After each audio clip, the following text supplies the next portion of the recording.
உங்களுக்கு தெரியுமா?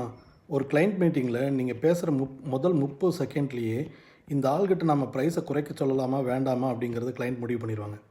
அது உங்க ப்ரொபோசலை பார்த்து இல்ல, உங்க பாடி லாங்குவேஜை பார்த்து. உதாரணத்துக்கு நீங்க ஒரு பில்டரா இருக்கீங்க. ஒரு ₹5,00,00,000 ப்ராஜெக்ட்டுக்காக ஒரு பெரிய கிளையண்ட்ட வந்து மீட் பண்ண போறீங்க. அல்லது ஒரு மிஷினரி சப்ளையரா இருக்கீங்க.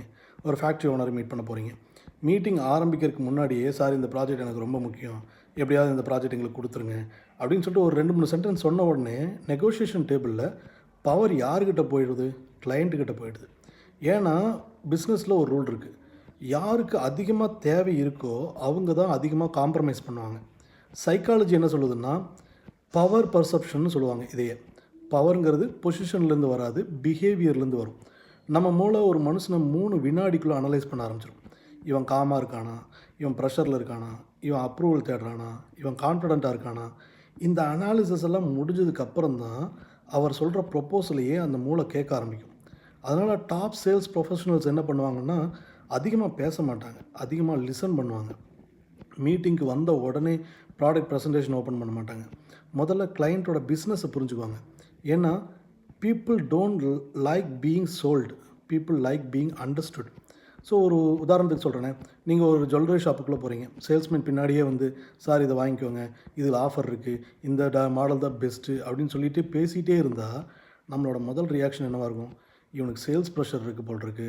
இவனுக்கு சேல்ஸ் தான் முக்கியம் அப்படின்னு தான் நம்ம நினைக்கிறோம். ஆனால் ஒரு எக்ஸ்பீரியன்ஸ் சேல்ஸ் பர்சன் என்ன பண்ணுவாருன்னா, ரஷ் பண்ண மாட்டார். வந்த உடனே வணக்கம் சொல்லிவிட்டு, "எதுக்காக வாங்குறீங்க சார்? கிஃப்ட்டா? வெட்டிங்கா? இல்லை டெய்லி யூசேஜா?" அப்படிங்கிறத புரிஞ்சுக்கிட்டு, அந்த நீடை புரிஞ்சுக்கிட்டு, அதுக்கப்புறம் தான் ப்ராடக்ட்டே காட்ட ஆரம்பிப்பார்.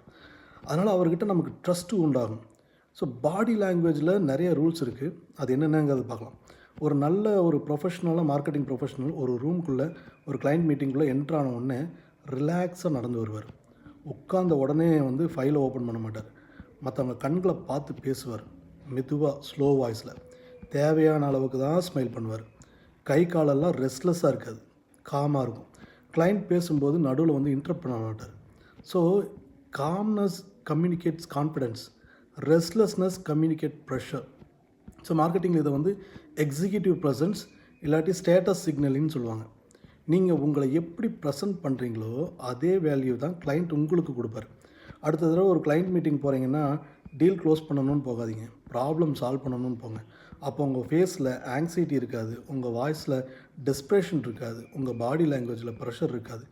ஞாபகத்தில் வச்சுக்கோங்க, ஒரு பெரிய சேல்ஸ்மேன் வந்துட்டு ஒரு ப்ராடக்ட்டை விற்க மாட்டார்.